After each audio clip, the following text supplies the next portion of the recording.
Bom dia, boa tarde, boa noite e bem-vindo a mais um episódio do Independente, o podcast do Programa de Educação Financeira do Poder Judiciário de Santa Catarina.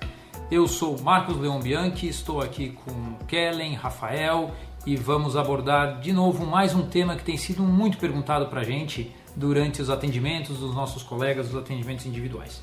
Todo mundo tem preocupação com o risco, todo mundo tem medo de quão arriscado é investir. Eu tenho medo de risco, eu não gosto de investimentos arriscados, eu sou conservador.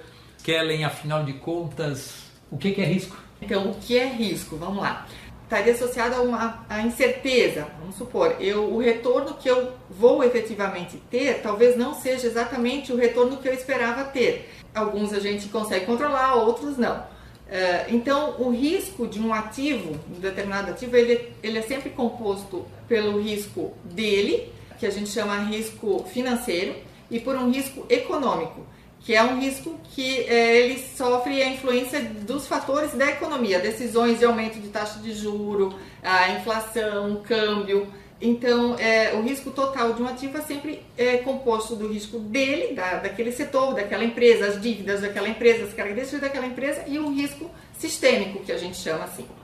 Kellen, nossa colega economista, né, Rafa? Traz assim esse detalhe técnico do que é risco, mas será que de um ponto de vista um pouquinho mais prático a gente consegue traduzir isso um pouquinho mais, Rafa?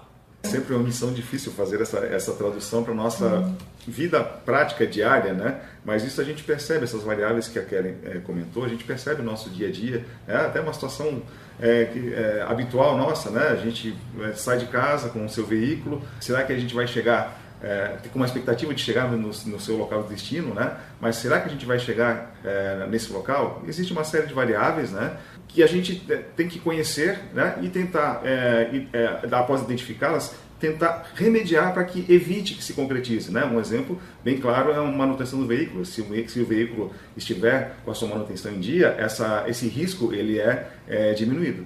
Nos investimentos também acaba sendo dessa forma. A gente sempre tem que, ao fazer um investimento, tem que pensar no cenário macroeconômico também, né? Identificar quais são as tendências, a questão da inflação, a questão do mercado em si, né?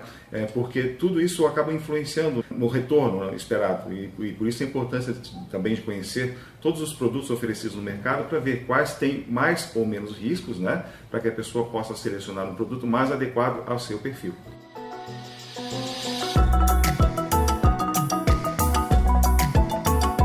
Você está ouvindo o podcast Independente. Novos episódios são disponibilizados quinzenalmente às segundas-feiras. Você está ouvindo o podcast Independente. A gente investe esperando um retorno, esperando ganhar dinheiro com o nosso investimento. Esse, vamos dizer, é o objetivo, a expectativa. O risco é as probabilidades e essa expectativa de ganhar dinheiro se concretizar ou não. E está diretamente ligado às variáveis. O que impacta em a gente conseguir alcançar esse objetivo que a gente tem de ganhar dinheiro ou não. A gente tem variáveis conhecidas, variáveis não conhecidas, né? Pelo exemplo, Rafa, que você acabou de dar do carro, livre de risco, absolutamente livre de risco, ninguém está, né? Mas, Kellen, como é que a gente se protege de risco, então? A gente não tem risco zero, mas o que a gente pode fazer para tentar minimizar os riscos nos investimentos? É através da diversificação. Se eu acabo investindo em um só tipo de ativo, em um só tipo de investimento, eu estou muito sujeito à variável que afeta aquele setor. E quando eu diversifico, o risco do ativo continua sendo aquele mesmo, mas o risco do conjunto ele pode ser diluído, porque aumentos na taxa de juro podem auxiliar a ter mais ganhos com renda fixa, por exemplo, mas podem prejudicar ganhos talvez com renda variável ou com outro tipo de aplicação. O aumento da taxa de câmbio é favorável para outro setor, pode prejudicar. Por exemplo, se eu só invisto em ações de siderurgia, acontece a gente teve um exemplo lá de um desastre natural que ocorreu, aquele setor foi bastante afetado. Mas se eu tenho ações de alimentos também, o que impactou no alimentos? Então essa mistura reduz o risco da minha carteira. Então ao invés de eu perder, se eu só tenho 100% daqueles ações de alimentos, eu perdi muito. Se eu tenho um pouco de ação de siderurgia, um pouco de ação de alimentos, a minha queda foi menor. Então, dentro da renda fixa eu posso diversificar, dentro da renda variável eu posso diversificar.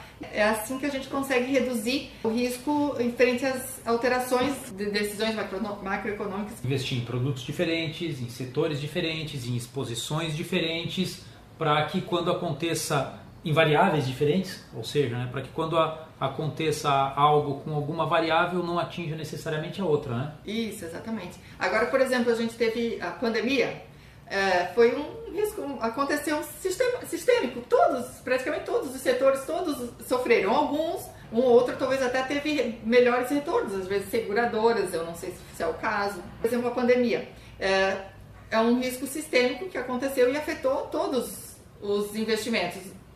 Uns positivos mais em maior grau, outros em menor, mas afetou todos. Às vezes aumento do preço do petróleo afeta mais algum determinado setor do que outro.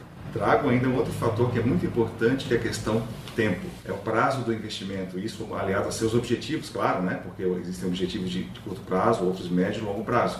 Porque quanto maior o prazo do investimento, a tendência é que esse risco acabe se diluindo, dependendo da situação, claro, né? Mas isso é algo bem importante a se considerar também.